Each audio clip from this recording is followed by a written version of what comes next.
mu bimu ku bikoleddwa gavumenti mu mbali y'omwaka eziyise Bukedde TV ebirambudde.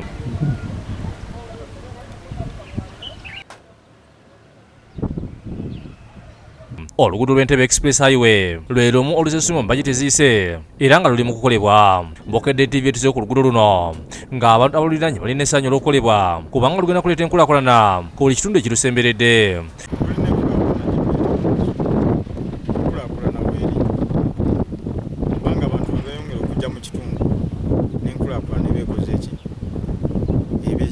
Wabula tulamu oluguudo luno okulaba okukolebwako okutuusa kyokka nga ebitundu ebimu tebannaba kubikola.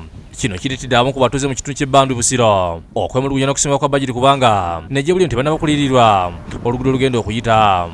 Bano okuli Nante za Florence kone Nante za Joyce kosa Katende Allen nannyini ttaka okuli ekijja bali mu mbeera mbi olw'okubeera nga bawalidde akawunti zaabwe mu bbanka kyokka nga nakati tebannasasulwa. Kale ng'amalaalo go baagala beera baagapima ne kati ffe wetwalayo nga gavumenti ennatuwa ssente twasazeewo okuziika kuba tetwabadde na busobozi si bonna busobola kutujjisa omuntu waffe kumutwala walala kati era tetubulina.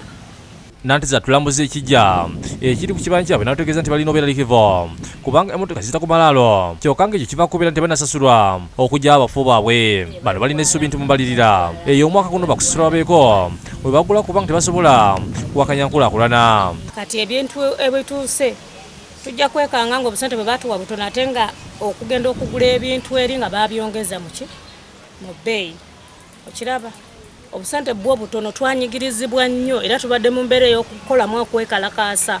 Wabula basibye gavumenti okwongeza ku ssente zibagenda okwasasula kubanga kati ebintu bya bbeeyi. Tumanyi nti kale olwedde batuyitamu dda n'akawunti zetwazigulawo naye obuzibu bwe tukyalina obungi kwe kulaba nti gavumenti tennaba kuwa ku ssente nti omuntu anoonye gy'alaga. Kati ogenda kunoonya gy'olaga oli onootomera mutomera akatundu osanga baakatutte dda nga wakafunye. Owulidde abantu bonna baagala we balaga ensi yonna enoonya gyekola ki somulina essuubi bajeti weesomebwa. Ffe tubaye tulina essuubi eryo nti bajeti bwe beemaliriddwa okusomebwa then bayinza okutusomeramu ne batugamba nti tugenda newe ssente ziizo zifulumye. Mbu abantu mu bitundu by'Ekawempe ne Mulago basibye gavumenti olw'okutumbula ebyobulamu nga baddaabiriza amalwaliro okuli eri Mulago, Kawempe ne Kirudo wabula ne bagisaba obutakoma kugaddaabiriza kwokka wabula bafube okusoma ebikozesebwa omuli eddagala n'ebirala. Olw'okuba bagazimbye nti weegali okunyiriza ebizimbe tekiyamba. Amalwaliro gayamba nga mulimu eddagala buli ekyetaagisa weekiri. Katugeze omukyalo ogenze kuzaala nga buli kimu mwekiri. Ng'omuntu bw'agenda nti anoonya Panada asobola omufuna era afiibwako. Naye bwe bazimba ebizimbe nga tebatadde bikozesebwa tuba tutuganyuddwamu nga ffe abantu abakola gavumenti. Abasawo ab'Ekibogwe omuli n'abazaalisa nabo bogeddwako nga batuzi bategeeza nti baserebeza ebyobulamu.